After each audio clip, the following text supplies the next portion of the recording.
자, 우리가 지난 시간에 아이성 전투에 대해서 살펴봤었죠. 그 중에서 이제 우리 몇 가지 원리를 배웠었는데요.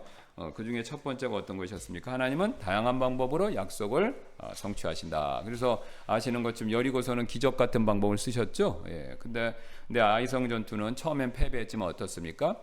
이 여호수아의 지략을 통해서 또 이스라엘 백성이 직접 나아가서 싸우는 일을 통해서 하나님의 약속이 성취됐죠.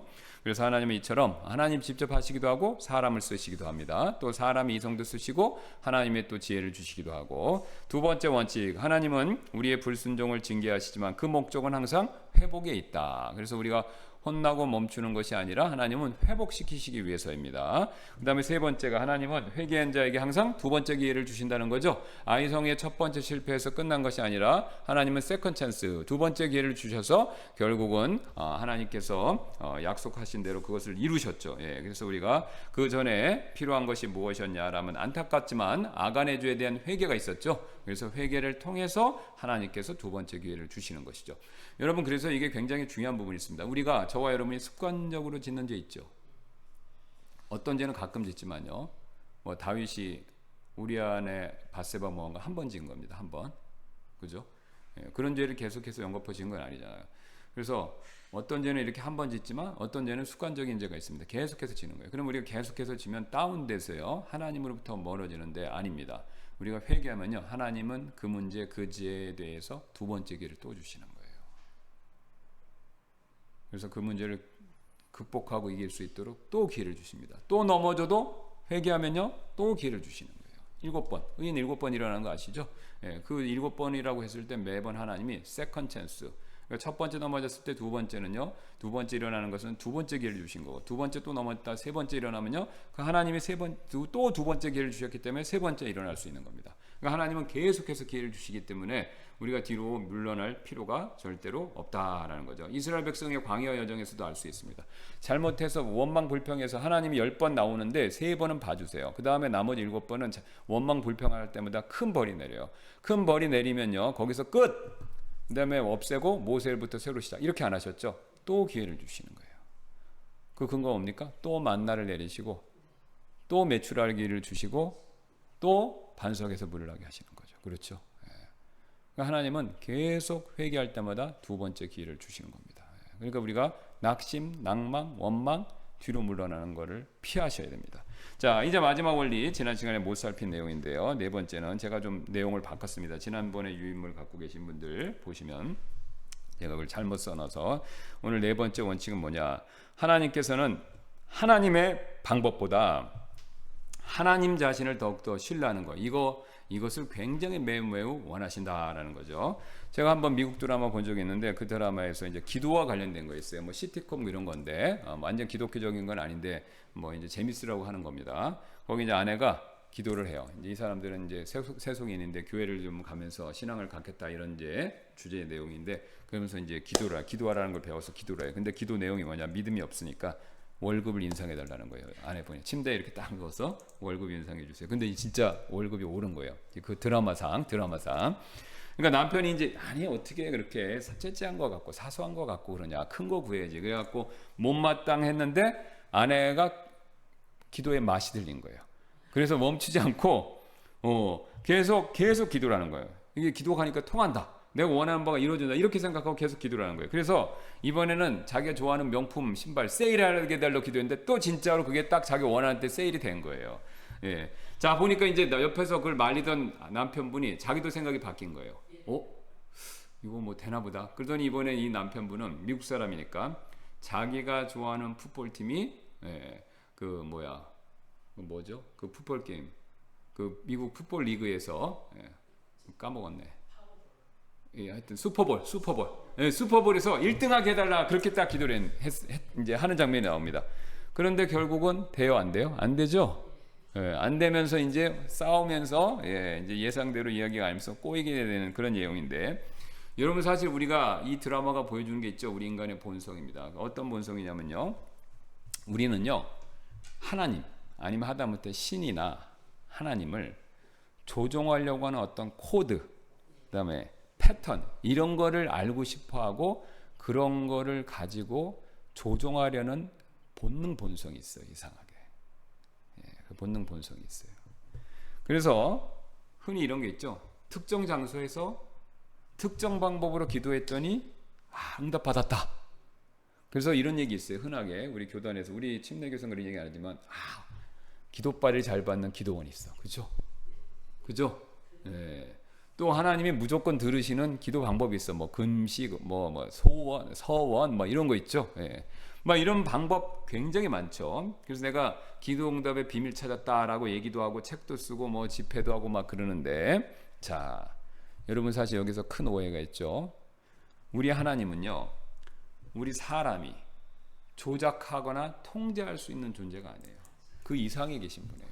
우리의 통제와 조정할 수 있는 범위를 넘으시는 분이에요. 그래서 그거를 좀 어려운 말로 초월자 하나님, 우리의 영역 밖에 계신 분입니다. 이 세상의 모든 종교도 자신들이 믿는 신들을 통제 또 컨트롤하려는 경향이 다 있습니다. 다 있어요. 그래서 그 근거로 보시면 위에 대본 올라가서 보시면 아시겠지만 종교의식, 부적, 주문, 성물, 기타 등등등등 엄청나게 많이 있죠. 그래서 무슨 천주교는 받으면 무슨 성 패트릭 데이, 무슨 데이, 어떤 하고 그래서 그날 하면 성 패트릭한테 하면 기도가 잘 된다는 둥, 그죠? 그 다음에 왜 마리아를 천주교에서 열심히 섬깁니까? 마리아를 통해서 하나님이 예수님이 응답해 준다는 거죠. 그러니까 예수님을 컨트롤한다는 거예요. 결국은 사실은. 그래서 우리가 다 그런 생각들을 갖고 있지만 앞에서 말씀드린 것처럼 하나님은 우리의 통제권 밖에 계십니다. 그런데도 왜 하나님 우리 통제권 밖에 계신데도 왜 그러면 우리 기도 들어주실까요? 이유는 한 가지밖에 없습니다. 하나님은요, 우리를 불쌍히 여기시는 은혜와 긍휼하심이 너무 크시기 때문에 그래요. 이거밖에 이유가 없어요. 자, 다시 한번 말씀드릴게요. 이거 굉장히 중요한 겁니다. 우리가 기도를 했을 때 하나님이 우리에게 딱히 응답하셔야 될 이유는 하나도 없어요. 하나도 없어요. 왜 그렇죠? 우리는 원수였잖아요. 구원받고 나서도 죄인이죠. 저와 여러분 마음으로 늘 죄 짓지요. 여러분 자녀분들이 여러분 하지 말라는 거 하고 와서 해달라고 그러면 들어줍니까? 안 들어주죠. 한국 대통령이 미국 대통령 얘기 해달라는 데는 안 해주고 통화 수업 해달라니까 해줍니까? 안 해주잖아요 지금요. 그러니까 우리가 구원받았다 하더라도 늘 죄를 짓고 하나님 앞에서 올바르게 삶을 살지 못하는 존재이기 때문에 우리가 하나님께 뭘 간청했을 때 하나님 우리에게 들어주실 의무가 하나도 없어요. 하나도. 어떤 분은 자녀이니까 맞죠? 여러분 자녀이기 때문에 들어주시는 거 있어요. 그러나 말 안 듣을 때 들어주십니까? 아니죠. 그렇죠. 말 안 들을 때 해달라고 하면 해주시나요? 안 해주시잖아요. 그렇죠. 그러니까 하나님은 사실 우리가 간구하는 거 이거 들어주실 이유가 원칙적으로 하나도 없습니다. 그런데도 들어주시는 이유는 하나밖에 없어요. 하나님은 워낙 은혜와 긍휼과 사랑이 풍성하시기 때문에 그래요. 부모님이 왜 하냐? 우리 탕자 비유 생각해 보세요. 탕자 돌아왔을 때 아버지가 어떻게 했어요? 혼내거나 내쫓지 않았죠. 기다리고 있다는 듯이 반기고 오히려 좋은 옷과 반지까지 신발까지 시켰습니다. 그러면 탕자가 그걸 받을 자격이 있습니까? 없죠. 혼나야 돼요 오히려. 근데 반대로 은혜를 베풀어 준 거예요. 왜 그렇죠? 아버지가 너무 좋은 사람인 거죠. 어느 정도로요? 바보 같을 정도로. 하나님은 바보 같을 정도, 세상 사람들이 봤을 때 바보, 천치 이거를 뛰어넘을 정도로 너무 이런 얘기하면 잘못하면 신성모독인데 너무 착하신 거예요. 너무 착한 거예요, 하나님은. 그걸 제가 이제 이해하기 쉽게 착하다고 하는 거고 성경적으로는 은혜와 긍휼이 풍성하신 거죠. 그래서 하나님이 우리의 기도를 들어주시는 겁니다. 이것 이상도 그 이하도 아니에요. 그러니까 우리는 자꾸 기도를 내놔라 식으로 하는데 그거는 사실은 하나님 보셨을 때 하나님 기뻐하시는 방법이 아닙니다. 자, 자식이 있는데 아무리 어려도 그렇지 초등학교 한 3학년 됐다고 쳐요. 와갖고 용돈 내놓으라. 다 당당하게 그러면 그 자녀는 제대로 된 자녀입니까? 아니죠. 그렇잖아요. 그죠? 뭐 사나라 그러면 벌써 쟤는 버릇이 없구나 이렇게 생각하지, 착하고 훌륭한 자녀라 아무도 그렇게 생각 안 합니다. 아무도 그렇게 생각 안 해요. 아무리 자녀지만 어떻습니까? 그렇죠. 부모한테 뭔가를 부탁할 때, 그렇죠. 예. 공손하게 해야 됩니다. 왜요? 자녀이기 때문에 자격이 있는 것이 아니라 바로 하나님께서 은혜와 공율이 풍성하시고 그래서 들어준다고 약속을 하셨기 때문에 우리가 기도할 수 있는 자격이 생기는 겁니다. 그러니까 진정한 기도는요, 점점 자신을 낮추면서 하는 기도가 됩니다. 이게 잘못된 기도는요, 뭔가를 달라고 요구하고 떼쓰는 거예요. 진정한 기도는 무릎 꿇고 겸손하게 구하는 거죠. 왜요? 하나님의 은혜와 긍휼에 호소하는 일이 기도이기 때문에 그렇습니다. 그 사실을 여호수아서가 잘 보여주고 있습니다. 자, 보세요. 여호수아기에 나오는 전투들이 여러 가지가 있는데 하나님께서 언제나 똑같은 절차로 일을 하시는 분이 아니다라는 걸 여지없이 보여줍니다. 자, 보세요. 예를 들어서 우리 앞에 살펴봤던 여리고 전투에서는 어떻습니까? 기적 나타났죠. 아이성 기적 없죠? 그 다음에 여리고성에서는 하나님께서 굉장히 구체적인 작전 계획 다 주셨죠. 7번 돌고 또 마지막 7번 돌라 그랬죠.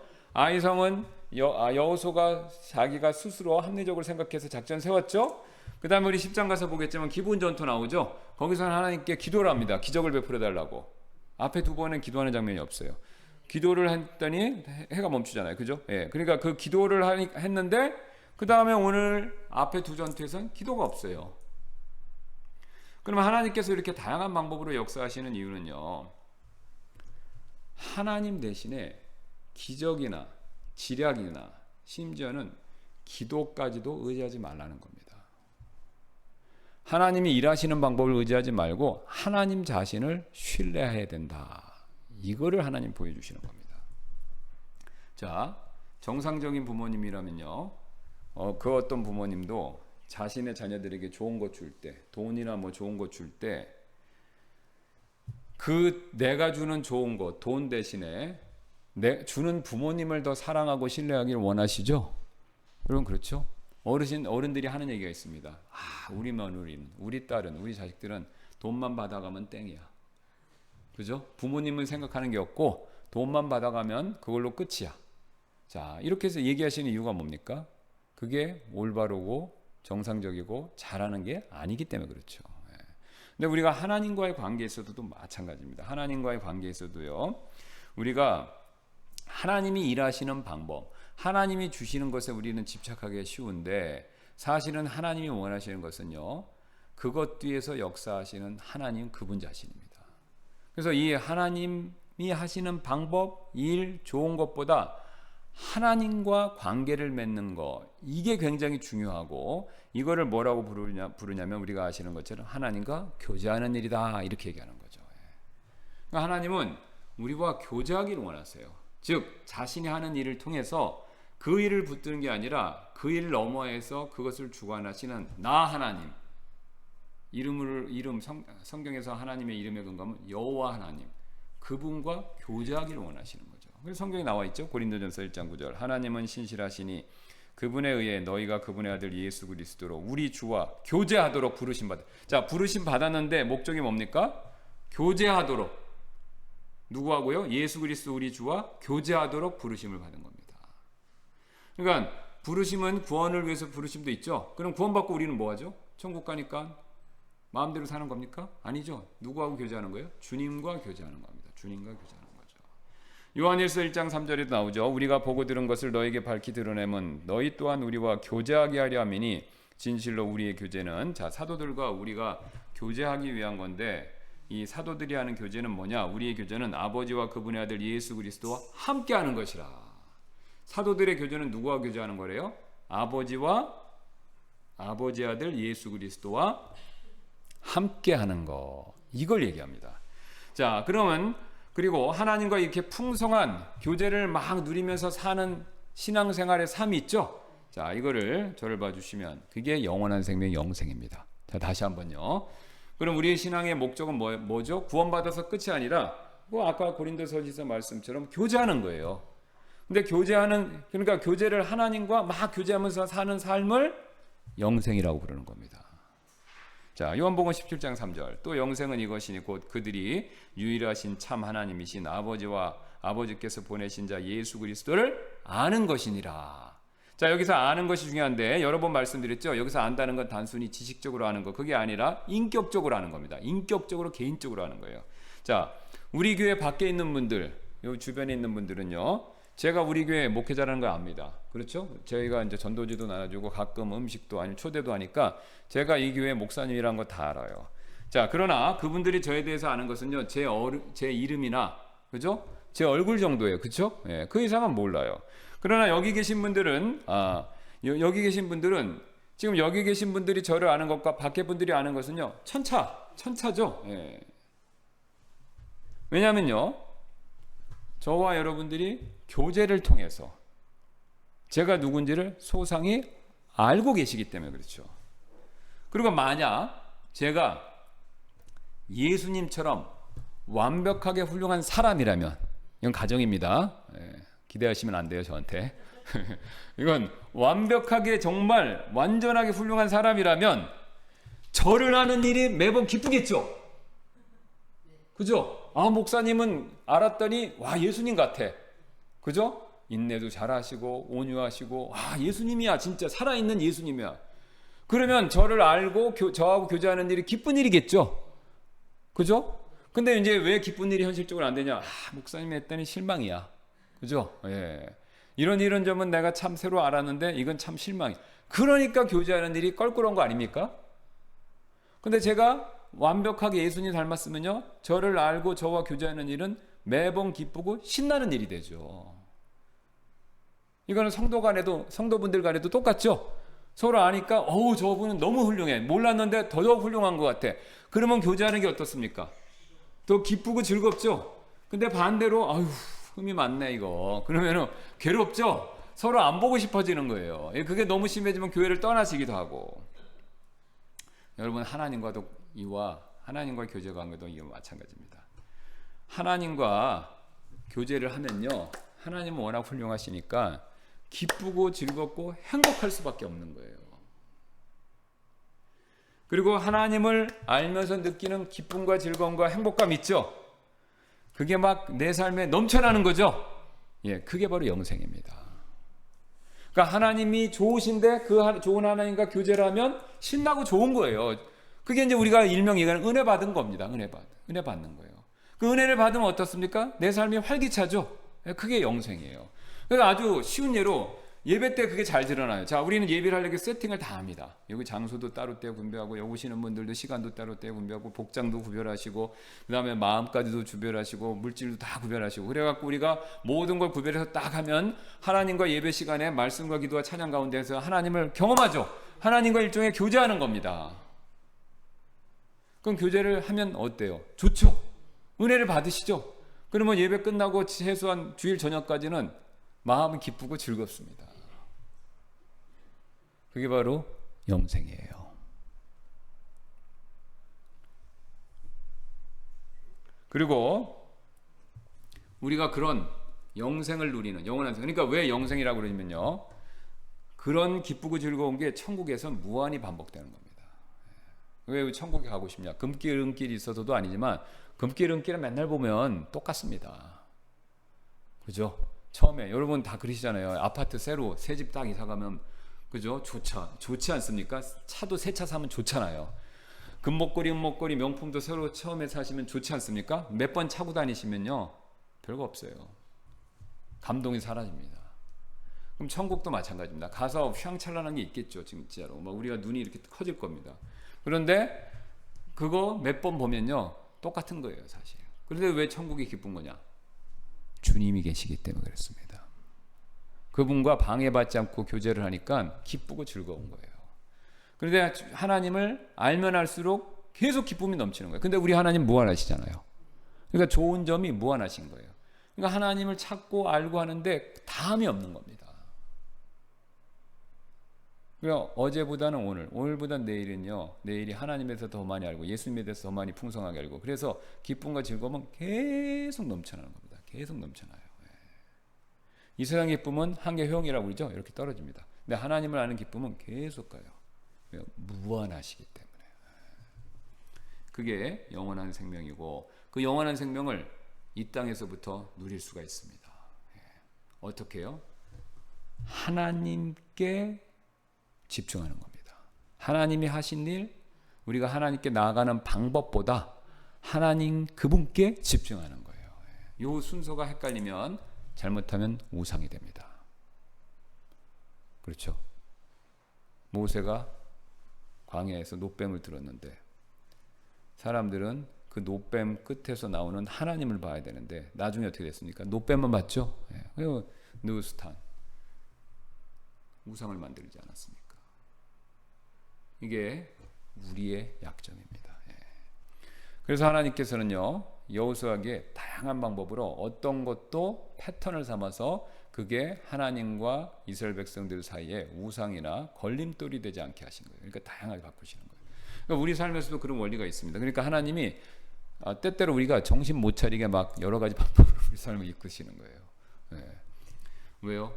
이게 그렇게 돼야 이게 하나님은 신묘막직하시구나. 그리고 내가 어떤 방법으로 인해서 딱 물론 원리는 존재합니다. 원리는 존재하지만 그 원리가 실현되는 방법들은요 하나님은 굉장히 다양한 방법을 쓰실 때가 많이 있어요. 근데 그 표면적인 방법에 집착을 하면 우리가 오해가 있습니다. 자, 이제 우리가 그 내용 네 번째 원칙까지 살폈고요. 그 다음에 이제 오늘 본문 말씀을 빨리 한번 보도록 하겠습니다. 그러면 30절에 35절을 우리가 내용을 한번 보는데 이 사건은요 그 내용만 30절하고 35절 보면 별 이상한 게 느껴지질 않는데 문맥에 따라서 보면요 이게 굉장히 난제를 안고 있습니다. 성경을 연구하는 분들은요 이 그 30절부터 35절을요 성경의 난제 중에 하나로 두세요. 자, 왜 그러냐면 첫 번째 지리적인 문제가 있는데요. 자, 일단 지도를 봐주시기 바랍니다. 제가 여기 지도 넣었죠. 여기 지도 보시면 지금 본문에 에발산이 나오죠 갑자기. 그러면 이스라엘 백성이 루트가 어디냐면 처음에 길갈에 있다가 그러니까 그 길갈 찾으셨죠? 예. 요르단강 건너서 길갈에다가 진을 치고 그다음에 여리고를 함락시킨 다음에 그다음에 한 20여 킬로 정도 떨어진 아이성을 점령한 겁니다. 그럼 아이성을 점령하고 그다음에 지금 30절이 어디냐면 북쪽으로 한 57킬로 올라간 어디로 갔냐면 37킬로로 올라간 세겜에 도착한 거예요. 근데 이 세겜이 그림 여기 보세요. 세겜이 어디냐면요. 지금 에발산하고 그리심산 요 사이에 있는 도시 지금 보이죠? 지금도 도시가 있어요. 여기가 세겜이에요. 근데 에발산이 조금 높아요. 고도가. 여기 보이시죠? 에발산이 한 60m 해발 고도가. 그러니까 왼쪽이 조금 넘기 때문에 에발 그리심이고 그다음에 이제 그리심산에서 에발을 보면 이렇게 언덕입니다. 그럼 여기 잘 보세요. 여기 지금 이스라엘 백성 양쪽에 여기 가득 있는 거예요. 이스라엘 백성이 양쪽에 여기 있다고 그랬어요. 그리심산하고 에발산 맞은편에 서로 반반씩 있었다고 그랬거든요. 이 산에 진짜 촘촘히 이스라엘 백성들 지금 60만 명 나올 때 60만이었고 그죠? 그러니까 수십만이 여기 있는 겁니다 지금. 자, 그러면 이제 여기 이스라엘 백성이 이렇게 섰다는 것 자체는 문제가 안 되지만 잘 한번 생각해 보세요.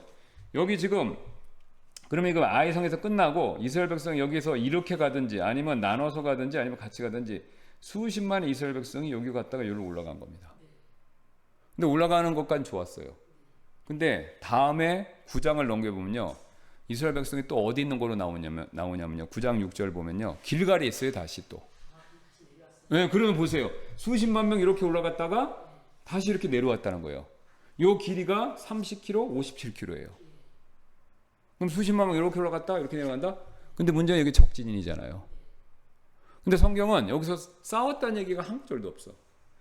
그 다음에 세겜에 있었던 거죠. 여기 그림 보시면 요 세겜이 여기 있어요. 그냥 가운데. 근데 세겜 성 사람을 점령했다, 투항했다 이런 얘기가 없는 거예요. 그러니까 이건 지리적으로 놓고 봤을 때, 상황적으로 놓고 봤을 때 이거 납득이 안 간다 이겁니다. 좀 황당한 그 배경이 황당해요. 자, 그런데 그러면 이렇게 난제가 되는 부분은 설명을, 그러니까 성경이 그걸 설명했으면 난제가 안 되는데 그 내용은 설명을 빡 빼고 딱 뭐만 얘기하는 겁니까? 지금 여호수아가 에발산에서 했던 의식만 얘기해요. 그렇죠? 딱 그것만 뽑아서 얘기를 하는 겁니다. 그 왜 그 의식만, 우리가 궁금해하는 해결 안 되는 부분에 대한 얘기를 안 하고 왜 여호수아기에서 여호수아는 그것만 딱 뽑아서 얘기하느냐, 이게 뭐냐면 중요한 이유가 있습니다. 여기서부터 오늘 중요한 주제가 나오는데 바로 리더의 지위를 확증하는 거, 이거를 강조하기 위해서예요. 자, 이스라엘 백성들의 지도자로 세워지는 일을요, 성경 전체를 보시면 통상 세 가지 단계를 반드시 거칩니다. 첫 번째 뭐냐면요, 지명이 있어요. 그러니까 어떤 개인을 특정한 지도자로 세울 때 반드시 하나님이 지명하세요. 자, 다시 한번요. 누가 지명한다고요? 하나님이. 내가 하는 게 아니에요. 절대 안 합니다. 그러니까 내가 하고 싶다고 이스라엘 백성에서 지도자가 된 사람은 아무도 없어요. 성경에 유명한 사람 보세요.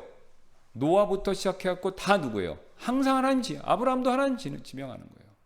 모세도 하나님 지명했죠. 여호수아도 하나님 지명하고 다 지명을 합니다. 다 지명을 해요.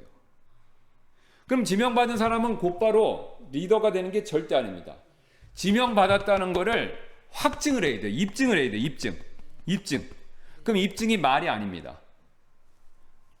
어떤 싸우는 사람이라면 군사적인 거, 무력이나 군사 행동 같은 거, 그 다음에 가르치는 사람이란 뭔 가르치는 것을 통해서, 그래서 자신이 하나님께 지명받았다라는 것을 입증을 해야 돼요. 어떤 성과를 내야 됩니다. 성과를 보여줘야 돼요. 그래서 성과까지 보여준 다음에 그 다음에 공식적으로 그 사람을 확증해주는, 지도자로서 확증을 해주는 단계를 거칩니다. 이 세 가지를 꼭 공통적으로 성경은 보여주면서 지도자들을 세우는 모습이 나와요. 그러면 대표적으로 첫 번째 왕 누구죠? 이스라엘에서요? 사울도 이 과정을 그대로 겪습니다. 누가 기름 부어줬죠? 사무엘이. 하나님이 그럼 사무엘이 마음대로 찍은 게 아니죠? 딱 하나님 말씀하셨죠. 가서 사울을 가서 기름 부어라. 그러니까 하나님이 사울을 통해서 기름 받았어요. 그러면 이제 사울이 만세 나 왕 됐다가 아니라 그 다음에 사울이 왕이라는 걸 입증해야 돼요. 그래서 어떻게 했습니까? 블레셋 사람들하고 싸우죠. 그래서 사무엘기상 10장을 보면요, 부르시는 게 나오고 그 다음에 5절 7절 보면 곧바로 사울이 블레셋 수비대를 공격해서 승리하는 모습이 나옵니다. 그 다음에 나중에 어떻게 되죠? 드디어 공식적으로 사울이 왕으로 등극하는 과정이 나옵니다. 그 다음에 바톤을 이어받은 사람이 누구죠? 다윗이죠. 다윗도 똑같습니다. 누가 부르셨어요? 하나님이 사무엘 통해 부르셨죠. 그 다음에 다윗이 나 이제 왕 됐네가 아니라 그 다음에 유명한 사건 있죠. 골리앗하고 싸웁니다. 입증해야 돼요. 그리고 나서 골리앗을 싸워서 물리친 다음에 백성들한테 막 환호를 받았는데 돌아오는 길에 바로 사울의 왕이며 아들이면서 자신의 절친이었던 누가요? 그렇죠. 요나단이. 근데 사실은 요나단이 왕이 돼야 돼요. 근데 요나단이 왕이 됐는데 자기의 왕복하고 자기의 무기를요 다윗한테 줘요. 그럼 그게 뭐냐면 왕권이 넘어간다는 거예요. 알고 그랬는지 성령의 감동을 모르고 했는지 그걸 주는 거는 다 당신이 왕이다. 이거를 입증해 주는 겁니다. 자, 그 뒤에 나눠지는 걸 보시면 여기에 시간이 없어서 읽지는 않지만 여기 다 나와 있습니다. 저기 보세요. 아브라함, 모세, 여호수아, 기드온, 사울, 다윗, 솔로몬, 엘리사, 침례요한, 예수님, 바울까지 줄줄이 다 나왔습니다. 이게 세 가지 단계를 다 거쳐요. 어떤 관계요? 지명하시고 입증하고 확증하는 관계를 딱 다 거칩니다. 자, 여기서 우리 한 가지 중요한 사실 배우는데요. 하나님께서는 첫 번째 원칙입니다. 하나님께서는요, 일정한 과정과 단계를 거쳐서 리더자를 세우신다. 자, 다시 한번요. 하나님은 자신의 리더자를 백성에게 리더자를 세우시는데 그냥 막 세우시는 게 아니에요. 뭘 통해서? 일정한 과정과 단계를 꼭 거치게 하신다. 이겁니다. 그래서 이 원리를 이해했으면요, 오늘 본문에 왜 여호수아가 이걸 하는지 명확하게 알 수 있습니다. 자, 지금 여호수아가 했던 행동은 모세의 뒤를 이은 이스라엘 백성의 지도자다라는 걸 확증해 준 거예요. 그 근거가 뭐냐? 지금 여호수아가 했던 행동은요, 앞에서 모세가 지도자로 확증받았던 일하고 똑같은 패턴을 합니다. 자, 제가 나눠드린 거 여기 보셨죠? 여기 보시면 여기 원칙 1 밑에 나오죠? 지금 보세요. 공통점이 있어요. 모세 불붙은 떨기나무에서 소명 부르심 받았죠? 그 다음에 출애굽계 그렇죠. 10가지 재앙과 홍해를 통해서 야 이게 모세가 진짜 하나님이 세우신 지도자가 맞다 입증했죠. 그 다음에 어디로 인도하셨습니까? 시내산에서 언약 체결을 통해서 또 율법을 주는 일을 통해서 모세가 지도자라는 것을 확증시켜 준 거예요. 근데 그거랑 여호수아가 똑같이 합니다. 모세 후계자로 우리 살펴봤던 내용 기억나시죠? 여호수아가 1장 1절부터 9절까지 부르시는 장면이 나옵니다. 그 다음에 모세처럼요 어딜 건너요? 요단강을 건너고 그 다음에 어디를 정복합니까? 여리고를 기적으로 또 정복하는 겁니다. 그리고 나서 에발산에 올라가서 뭐 합니까? 언약을 갱신해요. 그리고 율법을 또 낭독을 해요. 뒤에 살펴봤지만 율법을 새기는 것까지 또 합니다. 똑같은 패턴으로 해요. 예. 자, 그래서 보시면 이제 좀 더 자세히 보겠습니다. 오늘 본문 보시면 빠르게 볼게요. 제일 먼저 뭐 하냐면 제단 건축하죠. 오늘 8장 30절 보면 여호수아가 제단을 세우죠. 모세도 똑같이 했어요. 출애굽기 24장 4절 가서 보시면 시내산에 바닥 먼저 한 게 제단을 세우는 겁니다. 그러니까 여호수아도 똑같이 제단을 세우고 왜요? 언약을 재확인하고 그 다음에 하나님 앞에 예배하는 백성이다. 이거를 확증하는 겁니다. 예. 자, 그 다음에 율법을 기록하는 장면이 나오죠. 8장 32절에. 예. 그래서 출애굽기에서는 모세가 어떻게 했습니까? 돌판에 율법을 기록했죠. 재미있는 건 제단 돌에다가 새겨요. 이게 나오지 않습니까? 거기 아까 읽은 거 기억 안 나세요? 여호수아기 8장 32절. 또 여호수아가 거기서 그 돌들 위에 제단 돌들이죠. 모세 율법 사본을 기록하였더니 돌에 새기는 걸 똑같이 해요. 뭘요? 율법을. 그 다음에 율법을 낭독하죠. 모세가 출애굽기 24장 7절 보면 언약책을 낭독하는 장면이 나옵니다. 제가 읽어드릴게요. 그가 언약책을 가져다가 백성이 듣는 데서 읽으니 그들이 이르되 주께서 말씀하신 모든 것을 우리가 행하고 순종하리다. 그런데 34절 오늘 8장 34절 35절 보면 어떻습니까? 읽는 장면이 나오죠. 그 후에 여호수아가 율법책에 기록된 모든 것에 따라 율법의 모든 말씀 곧 축복과 저주의 말씀을 낭독하였더라. 똑같은 패턴입니다.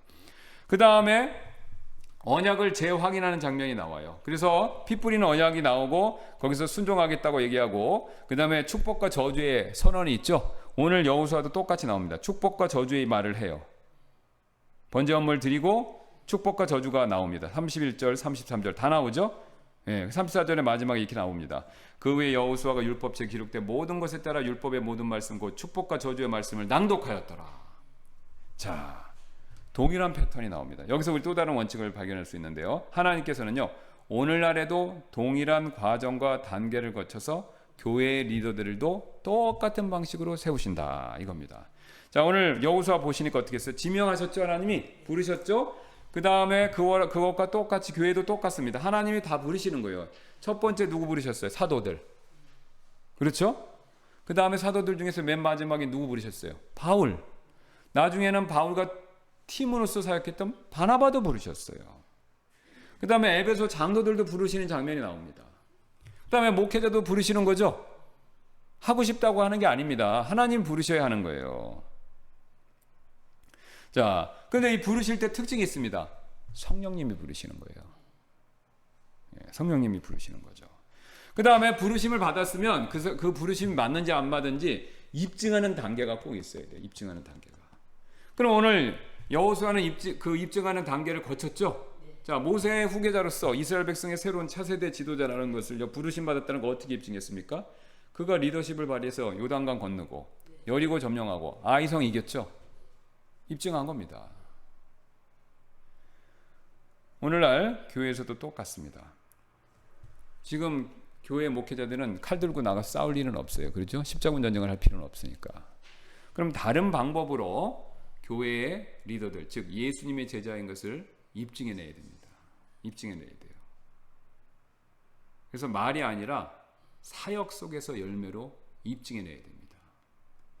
자, 그 대표적인 게 어디 있습니까? 디모데전서 3장 1절부터 7절까지 제가 빠르게 읽을게요. 만일 남자가 감독의 직분을 사모하면 그는 선한 일을 사모하는 것이라 하는 이 말은 참된 말이로다. 그러므로 감독은 반드시 비난받을 것이 없으며 한 아내의 남편이어야 하고 깨어 있으며 맑은 정신을 가지고 행실이 선하며 환대하기를 힘쓰고 가르치기를 잘하며 포도 음료에 자기를 내어주지 아니하고 구타하는 자가 아니며 더러운 이익을 탐하지 아니하고 오직 인내하며 언쟁하는 자가 아니고 탐욕스럽지 아니하며 자기 집을 잘 다스려 자기 자녀들을 모든 위험으로 복종시키는 자라야 할지니 왜냐하면 만일 남자가 자기 집을 다스릴 줄 알지 못하면 어떻게 그가 하나님의 교회를 돌볼 수 있겠느냐. 초신자는 안 되나니 이는 그가 교만으로 높아져서 마귀의 정죄에 빠지지 않게 하려 함이라. 또한 그는 반드시 외국 사람들부터 좋은 평판을 받아야 하리니 이는 그가 비방과 마귀의 올무에 빠지지 않게 하려 함이라. 여기 다 아시는 내용이죠. 근데 여러분 우리가 흔히 아는 두 가지 덕목이 빠져 있어요. 뭔지 아세요? 기도도 없고요, 전도도 없어요. 흥미롭죠? 목회자가 되는데 조건에 기도하고 전도는 빠져 있어요. 왜 빠져 있을까요? 이거는 모든 사람이 해야 되는 거예요. 그리스도인은 기도해야 되고 그리스도인이면 지상대명에 따라 하는 거예요. 그러니까 기도하고 전도하기 때문에 난 목회자로 부름받았다? 이거 아닌 거예요. 그거는 모든 그리스도인들이 해야 되는 겁니다. 그거는 기본으로 하고 그 외에 다음 내용들이 나오죠. 근데 이게 대부분 보시면 여기 상당 부분의 내용이 뭐냐면 인격이에요. 인격. 성품 문제예요. 그 다음에 또 상당 부분이 가정사와 관계 있습니다. 왜 그러냐? 교회는요 가정들이 중심을 이루어요. 그렇죠? 세상 동호회나 회사나 군대하고 틀립니다. 교회는 안정적이고 정상적인 교회는요 가정들로 구성을 이룹니다. 그러면 그 가정들로 구성을 이루는데 가정에는 문제들이 딱 정해져 있어요. 그렇죠? 배우자의 문제, 자녀와의 문제, 부모의 문제. 그러니까 이 문제들을 해결해 줘야 돼요. 근데 이 문제를 해결을 못하는 사람이 목회자가 되면요 다른 사람은 어떻게 도울 수 있습니까? 제가 솔직히 말씀드리면요 제가 하는 사역에 제가 상담사역, 가정사역에 구원 문제 이거 빼놓고요 80-90%는 다 가정 문제예요. 근데 제가 가정 문제를 제 스스로 해결을 못해요. 제 아내하고 사이가 나쁘고 제 자식하고도 문제가 있어. 그죠? 그런데 그럼 제가 어떻게 상담을 하겠습니까? 상담을 할 수가 없어요. 그러니까 가정을 잘 이끌고 꾸리는 게 돼야만 목회자가 되고 리더가 돼서 다른 사람들의 가정 문제를 도와줄 수가 있는 거예요. 그래서 이게 결혼을 안 한 사람은 하는 걸 추천도 안 하는 거고 이혼한 사람은 더더욱 추천을 안 하는 겁니다. 제가 있던 교회에 인턴십 하던 미국 그 교회에 목회자 출신 성도분이 두 분을 했어요.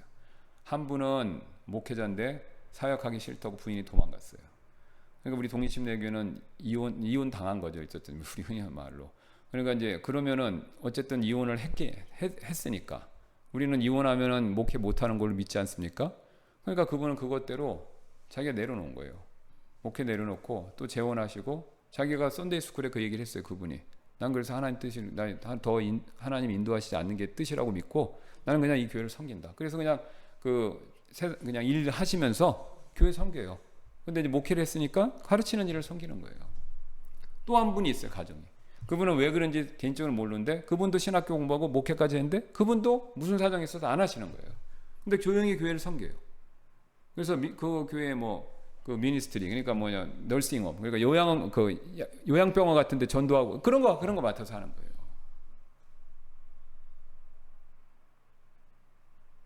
그러니까 가정 사역에 잘 안 되면 하나님이 부르시질 않는 겁니다. 그러니까 예를 들어서 저도 이렇게 했는데 제 아내가 도망갔다. 그럼 저 끝인 거예요. 그래서 사별해도 못하는 거고 사별해도 없잖아. 아내가 없으니까.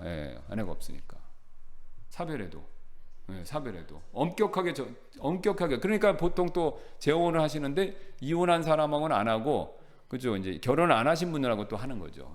엄격하게 적용을 하면. 왜 그렇게 하냐면 그렇게 해야 사역이 되기 때문에 그렇습니다. 중이 자기 머리를 못 간다고 나도 가정 문제를 해결 못 하는데 어떻게 다른 분들 가정 문제 해결해 줍니까? 같이 망하는 거예요. 왜? 수영 못하는 사람이 물에 빠졌는데 수영 못하는 사람이 또 들어가서 그거 아시잖아요. 여름에 물놀이 하다가 애들이나 가족이 빠졌다고 수영도 못하는데 그냥 마음으로 탁 들어갔다가 어떻게 됩니까? 전부 다 같이 물귀신 되잖아요.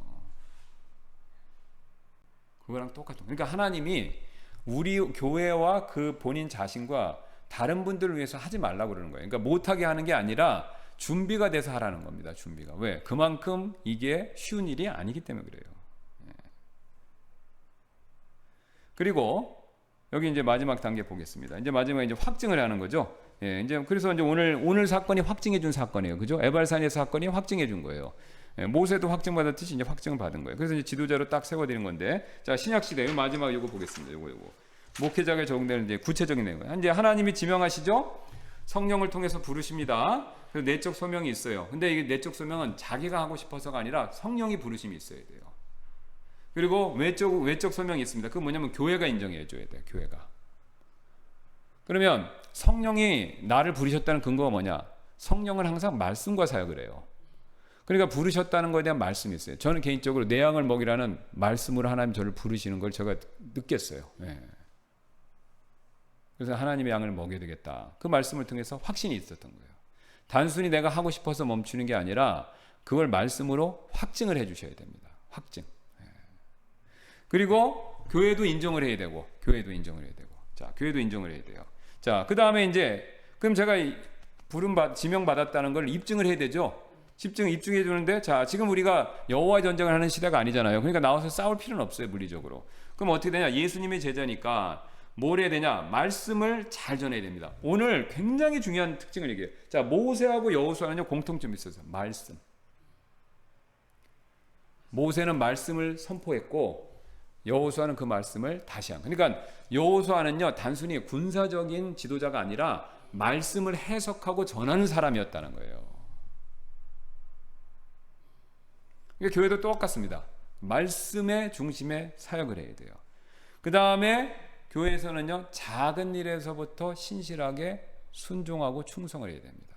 그럼 제일 작은 일이 뭐죠? 예수님 말씀에 발 닦아주는 거죠. 요새는 우리는 발 닦아줄 필요 없어요. 신발을 좋은 신발 신으시니까. 그럼 뭐 하는 겁니까? 청소하는 거예요. 옛날에 예수님 시대 발 닦아주는 게 청소라고 그랬죠. 신발에 흙에 똥 묻고 다니고 그러니까 그거 닦아주는 거잖아요. 그러니까 청소예요. 화장실 청소예요. 쉽게 얘기하시면. 상대방 발이 화장실 같이 더러웠기 때문에 상대방 발, 화장실 같은 더러운 발을 닦아주는 겁니다. 그러니까 지금은 화장실 청소하는 것처럼 청소하시는 거예요. 그러니까 제일 작은 일부터 시작하는 겁니다. 그리고 그 다음에 가르치는 거 누구부터 가르쳐야 돼? 아이들부터 가르치고. 청소년 가르치고 청년들 가르치고 그 다음에 어른들 가르치는 겁니다. 왜요? 말씀 사역을 해야 되잖아요. 말씀. 그러니까 어떤 분들이 나는 애들은 못해요. 그냥 어른들만 가르치려요. 그런데 그러면 그냥 그건 썬데이스쿨 교사로 봉사하시면 되지 목회자로 하시면서 처음부터 나 어른만 가르치겠다. 그러면 그거는 아직 입증을 못 해내는 거예요. 입증을. 자, 제가 신학교 있을 때 들으셔서 이미 아시겠지만 이게 지금 방송 듣는 분들 위해서 말씀드리는데 신학교 교수님이 이제 목회학과 강의된 교수님이 그랬어요. 제군들이 어렸을 때부터 부모님이 목사님이어서 그런 목사님들 밑에서 훈련받고 자란 게 아니면 그냥 일반적인 가정에서 믿지 않는 가정에서 자랐으면 제군들은 신학교를 졸업하고 반드시 전도사, 우리 지금 전도사부터 다양한 포지션을 다 겨쳐야 된다. 그게 목회하는 데 도움이 된다 그런 거예요. 근데 제가 딱 거기에 대한 우리 부모님 아버지는 신앙이 없으시고 목회자 집안이 아니니까 제가 교회는 어렸을 때 다녔지만 또 중간에 대충 다니고 그랬기 때문에 그래서 그 얘기가 맞다. 그래서 저는 할 수 있는 포지션 다 해봤습니다. 선교사 하나 남았어요 지금. 이제 선교사는 언제 갈 수도 있어요 제가 이제. 근데 선교사 빼놓고는 다 해봤어요. 그 왜 다 해봅니까? 교회에서 다 제가 처음에 그 사랑침례교에서 교육전도사 했잖아요. 지금 그렇죠? 예, 교육 목사, 전도사는 없으니까.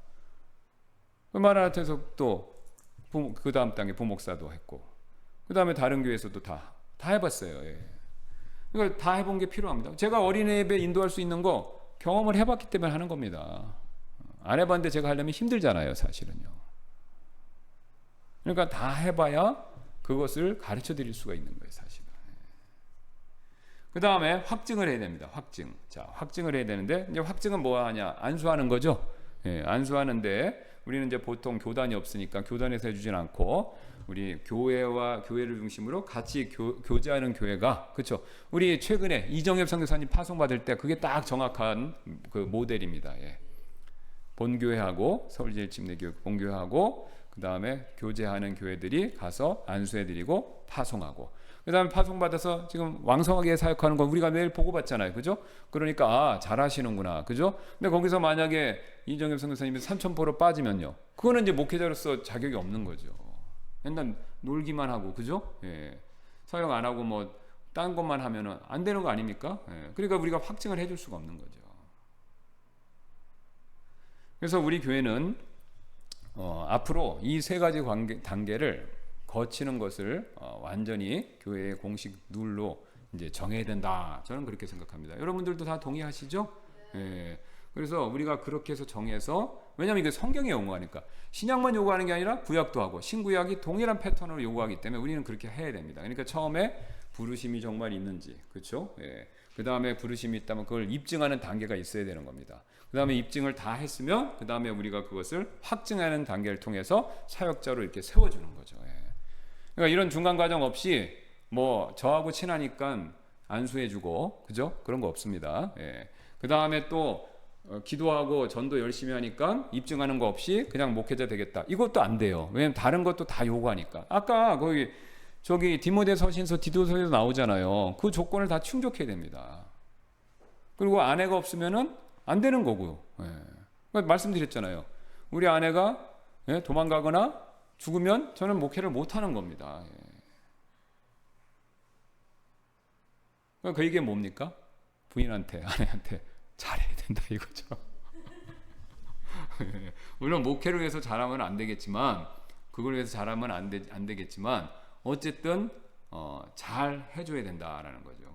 근데 이 원리는요, 가장도 똑같습니다. 시간이 없어 제가 이제 여기까지만 하고 마무리하겠는데, 가장들도 똑같은 과정과 패턴을 그게 필요합니다. 이 내용은 우리가 다음 시간에 살피고, 어쨌든 우리는 이 세 가지 우리가 리더가 되는 단계들을 반드시 지키고 실천해야 된다라는 우리 내용을 잘 기억하시면서 오늘 잠깐 제가 기도하고 마치도록 하겠습니다. 감사합니다.